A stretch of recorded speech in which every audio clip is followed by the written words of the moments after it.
Setiap hari kita menggunakan rupiah. Dari transaksi kecil di warung, pembayaran digital di kedai kopi, hingga investasi besar yang saling beriringan memutar roda ekonomi negara. Angka-angka di layar ponsel kita terlihat sederhana. Namun setiap pergerakan lembar, koin, ataupun digit rupiah kini memberikan arti seberapa kuatnya Indonesia di mata dunia. Apa jadinya jika Indonesia tidak memiliki rupiah? Untuk memahami kekuatan rupiah saat ini, mungkin kita harus kembali ke titik awal.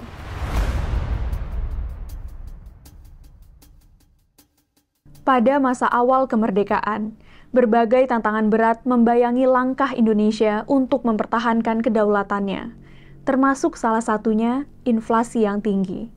Penyebabnya dari berbagai faktor, tetapi salah satu yang paling berpengaruh adalah beredarnya beberapa mata uang pemerintahan kolonial sebagai alat pembayaran yang sah pada masa itu. Saat proklamasi 17 Agustus 1945, Indonesia belum memiliki mata uangnya sendiri. Uang yang berlaku dan beredar kala itu, antara lain uang pemerintah Hindia Belanda, uang Dejavasebang, dan uang pendudukan Jepang.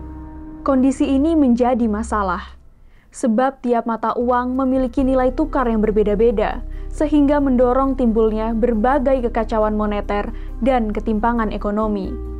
Situasi semakin parah dengan masuknya tentara sekutu dan Nika untuk merebut kembali kekuasaan di wilayah Indonesia.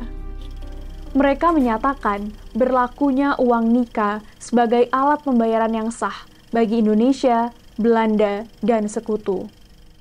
Semakin banyak uang yang beredar di masyarakat, semakin meningkat pula harga barang-barang.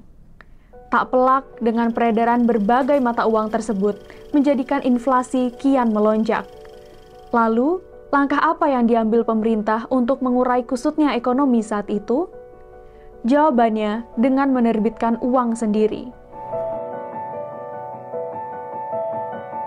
Rencana penerbitan uang Republik Indonesia dirintis sejak 7 November 1945 dengan dibentuknya Panitia Penyelenggara Pencetakan Uang Kertas Republik Indonesia oleh Menteri Keuangan A.A. Maramis. Proses pencetakan ORI dimulai sejak bulan Januari tahun 1946.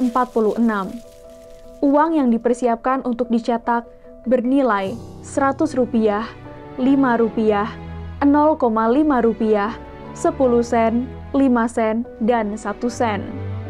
Namun, proses produksi itu bukan tanpa kendala. Semula, pencetakan ORI dilakukan di Percetakan RI Salemba, Jakarta. Namun pada Mei 1946, konflik bergejolak di ibu kota, sehingga pencetakan ORI di Jakarta dihentikan dan terpaksa dipindahkan ke daerah-daerah seperti Yogyakarta, Surakarta, Malang, dan Ponorogo.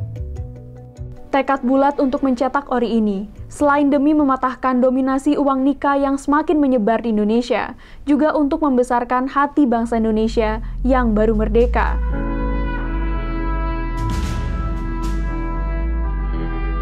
Bahwa inilah saatnya Indonesia memulai ekonomi yang berdaulat dan segera meredam inflasi yang hebat.